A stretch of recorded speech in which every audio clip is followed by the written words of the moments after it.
What's up guys, my name is Spoo and welcome back again to another reaction video. Today's video, for those who are new guys, please hit the subscribe button and it's good to have you. Facts about Halloween you did not know about.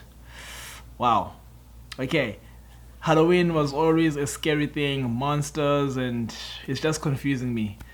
With that being said guys, let's get to it and let's see what are these facts all about. Now, going to the fall season, the Celtic people of the north used to believe that during the fall season their year began. And actually for the Celtics, their New Year's was November 1st. Okay. October 31st was the final day of the year for the Celtic people of the north. And that day was called the Day of Samhain. And this individual, wal-iyadhu billah, was supposed to be their god of the spirits of the dead, of evil again. And according to their belief, the evil spirits would rise to the surface and would terrorize people on that evening. And on that evening, if you did something wrong to a person, they'd come back to get you on that night. So some people would put on a disguise, so you couldn't recognize them on October 31st on that evening, and then they would be safe. Also, they would burn fires. Now the only thing we find left of that is the jack-o'-lantern that they will put inside of their window made from the pumpkin. What actually happened in Europe is that the church moved All Saints Day, a day for the saints. They moved it from May 13th to November 1st in 1834 AD.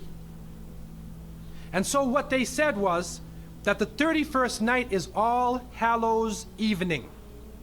All Hallows Evening, which in America later became known as Halloween. Halloween. And they depict the forces of evil. What is happening now is that the children put on disguises. They dress as little devils, little witches, as goblins, vampires, anything evil, and they go out. And now with the new American way, they do trick-or-treat. And they come to your house asking for food.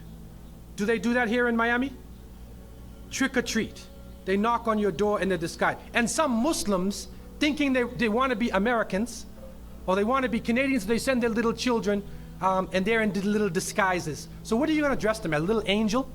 What are you going to be? How are you going to dress and go out there? And so the reality that we recognize is that, number one, this is the day of Samhain. And the Quran tells us, Inna shaytana lil insani aduwwun mubin, that the devil is an open enemy to humanity. There is no compromise with the devil. And so we don't play around and disguise ourselves as little devils, little shayateen. We do not disguise ourselves as this, because it is an open enemy to the people of monotheism. Also, there are a number of other aspects. What is happening now, as you may know in America, is that there is a new church coming about, which is called the Church of Satan. Wal-iyadhu billah.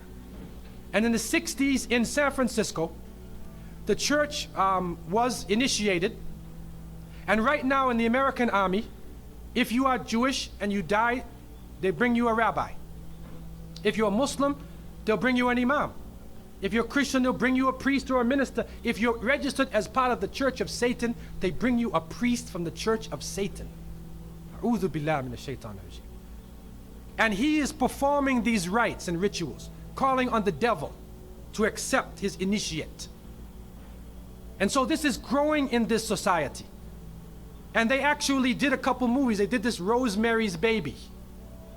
Right? They also, The Exorcist. And a number of movies they did to frighten people with evil, that you will be so afraid of evil. And they show the priests as bumbling idiots, falling down over their feet, can't do anything, running away from the devil. And the devil is a businessman in his suits, and he has the power of lightning and everything. So even though the devil dies in the end, you end up being more afraid of the devil than anything else. That's part of the plot, to brainwash people to be afraid of the shaitan. The reality is that the Prophet ﷺ said that the upper hand is better than the lower hand. Al-yad al-ulya khayrun min al-yad al-sufla. that the upper hand is better than the lower hand. What that means is you should be the one who gives and don't beg. That we should not be begging. And so to send a Muslim child out to trick or treat is a demeaning, lowering thing. You're asking them to beg people for food. Then they're dressed up as a way that they're not. Then when the candies and things come in the bag, how do you know what it is they actually gave you? Is it halal? Most of the candies today are made with gelatin, with glycerin. They're made with pork products. We had one person in our area, in the Boston area where I grew up, one person in our area, in our project, he used to sit back and he used to give everybody X-Lax. You know X-Lax? He'd give you chocolate and he puts X-Lax in the thing. And then he goes around and waits the next day to see everybody. So they can do anything to you, man. You have no control over the situation. You have no control. And what is also happening is that there are some evil, wicked-minded people who are attacking children on that night. I don't know about Miami, but in Canada now, they openly say on the television, do not send your children trick-or-treating by themselves. Do not go in darkened streets. Move as a group. Don't go to a house that you don't know the people on the inside. And there are literally groups of Satanists who are capturing children and they're performing a rite, sacrificing the child on that evening of Samhain, supposedly to get more spiritual power. It's happening right now. And so from so many angles, Muslims should have nothing to do with Halloween. And if your children are in school, go to the teacher. Go to the teacher and make it clear to the teacher we do not involve our children in these ceremonies. Even the Jehovah's Witnesses will go to the teacher and tell them, take my child out of Halloween. They don't even believe in that. Take my child even out of your Christmas. They're not involved in that. What can happen during these occasions, if you want them to draw pictures of pumpkins or, fall plants, okay. But we don't want to be involved in these confused rituals that are giving signals from many different angles. And so, in conclusion, we recognize the fact that the present system of rituals and holidays in this country and in the Western countries is a confused hodgepodge of cultural rituals. And it is important for Muslims to have basira, that they should have the insight to look through affairs and do not just blindly follow the ways of the Christians and the Jews. The Prophet, peace be upon him, said, you will follow them. You will follow the people who came before you inch by inch, foot by foot. Even if they crawl into the hole of a lizard, you crawl inside there with them. And then they said, who are these people? Are they the Christians and the Jews? And the Prophet, peace be upon him, said, who else? And so it has come to pass. And you can't Islamicize these occasions.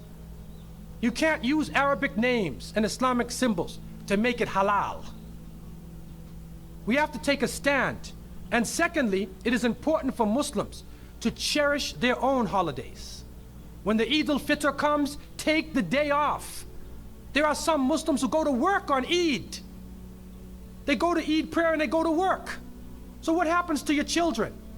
They don't have a chance to relax and enjoy themselves. Organize an activity. Bring their families together. Eat together. Do things together. Remember Allah subhanahu wa ta'ala together.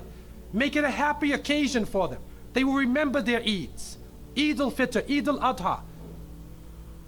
If they don't, then they get involved in Christmas, in Easter, in Halloween, where even in the Christian tradition now, it is confusing. And many of the Christians now, Seventh-day Adventists, Jehovah's Witnesses, and many people are taking a stand. And they're saying, we do not want to follow the pagan religion. So what about those who have been blessed with monotheism? And so I want to leave you with these words. And I pray that Allah subhanahu wa ta'ala would help the younger generation to be able to take a stand, especially for the Muslims to take a stand, and for those non-Muslims to try to understand what Islam really is. To try to understand that our society, what we are living in our society, our moral standards are being lowered to the point where if people of conscience do not take a stand then we will be living in a state of confusion. In Canada, common law marriages are practiced more than regular marriages. In Quebec, in the French province of Canada, it has the highest, second highest rate of common law marriages on earth is in Quebec. And they say these marriages only last at the most 5 years. So if the families are broken apart, if children are being molested, if women have no sanctuary or protection in the society, even in the White House, if nowhere is safe, then the basis, the essence of the society itself is become rotten. And this will influence the economic situation, the political situation, all aspects of life. So I leave you with the thought that people of conscience should take time, study history, go back to the source of the religions, and you'll find that all of the religions are based in Tawheed, in the oneness of God. It will take you right back to the source. And when you think about a Muslim now, realize it's not somebody who's thinking about blowing up the Empire State Building. That's stereotyping, that's Hollywood. That's Hollywood. Islam is based on peace, submission to the Creator. When we meet each other, we say, Assalamu alaikum, peace be upon you. And we pray for peace for all people.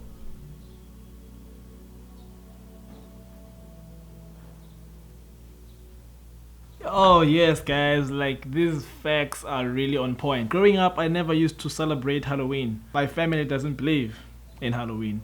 I've never heard anyone saying let's go for Halloween. No such thing. I like the message he has by the end where he's saying that Hollywood has done a big part in destroying how people see Muslims, you know, and it is a bad image that they've painted.